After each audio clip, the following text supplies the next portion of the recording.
क्या मुख्यमंत्री नीतीश कुमार की मुश्किलें बढ़ सकती हैं? क्या नीतीश कुमार पर एफआईआर हो सकती है? यह सवाल इसलिए खड़ा हुआ क्योंकि नीतीश कुमार ने जिस महिला का बुर्का खींचा, मंच पर जो व्यवहार उन्होंने एक मुस्लिम महिला के साथ किया, उसके बाद से यह सवाल लगातार बड़ा होता जा रहा है।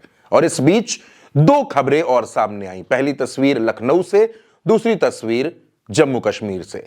लखनऊ में समाजवादी पार्टी की नेता और प्रवक्ता सुमैया राणा ने एक एफआईआर दर्ज करवाई। ये एफआईआर उन्होंने नीतीश कुमार के खिलाफ दर्ज करवाई। एफआईआर दर्ज करवाने के बाद सुमैया राणा ने क्या कुछ कहा, वो सुनिए। उसके बाद आगे की खबर तफसील से बताते हैं। इस तरीके की जो कृत्य है उस पर कोई माफ़ीनामा नहीं है, किसी तरीके की कोई निदामत, कोई नोटिस नहीं है। तो उसके लिए हम अब न्यायपालिका के भी दरवाज़ा खटखटाएंगे। और सबसे बड़ी बात यह है कि हम अपने संवैधानिक अधिकारों का जो हमें मिले रखे हैं उनका प्रयोग करते हुए हम इनकी भी घेराबंदी करेंगे कि इस तरीके से जंगल राज नहीं चलेगा।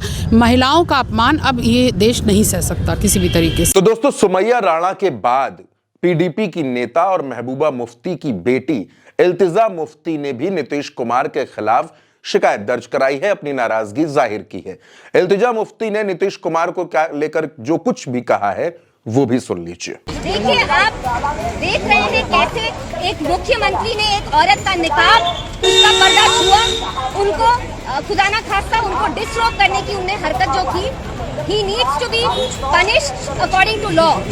Just because he is the chief minister, आप चीफ मिनिस्टर हैं, आपको हक नहीं बनता कि आप हम मुसलमान औरतों को हमारी डिग्निटी, हमारी इज्जत, हमारी ऑटोनॉमी ऐसे आप स्नैच करें। अब दोस्तों, इन शिकायतों के बाद यह सवाल खड़ा हो गया है कि क्या नीतीश कुमार के खिलाफ एफआईआर दर्ज होगी। लेकिन उससे पहले ये जान लीजिए कि अगर नीतीश कुमार की जगह यह व्यवहार मंच पर या कहीं भी किसी आम नागरिक ने किया होता तो उसके साथ क्या होता। पीएनएस 2023 की धारा 74 लागू होती। धारा 74 में महिला की इच्छा के खिलाफ अशोभनीय व्यवहार को अपराध माना गया।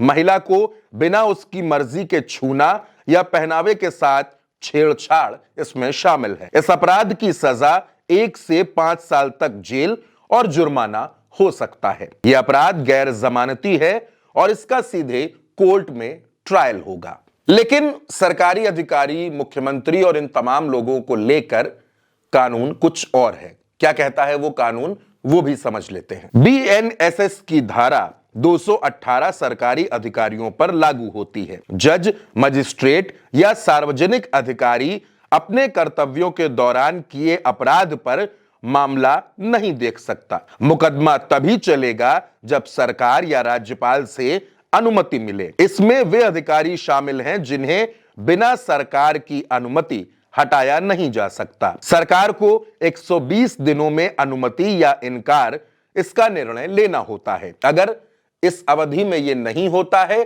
तो फिर इसे स्वतः अनुमति मान लिया जाता है। कहा जाता है कि अधिकारियों को बदनाम करने वाले मुकदमों से बचाने के लिए यह धारा है। इसका मकसद यही है, गंभीर मामलों में जवाबदेही तय की जाती है। यानी दोस्तों, नीतीश कुमार के खिलाफ शिकायतें तो आ चुकी हैं, लेकिन अगर नीतीश कुमार पर एफआईआर दर्ज होनी है तो वो बीएनएसएस की धारा 2018 के अंतर्गत आएगी। इसके लिए राज्य सरकार या राज्यपाल की अनुमति लेनी जरूरी होगी।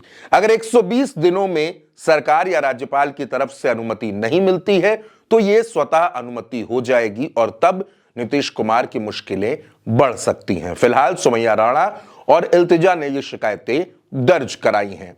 आप इस पर क्या सोचते हैं? आप अपनी राय कमेंट बॉक्स में जरूर लिखिएगा। चैनल को सब्सक्राइब कीजिएगा। नमस्कार।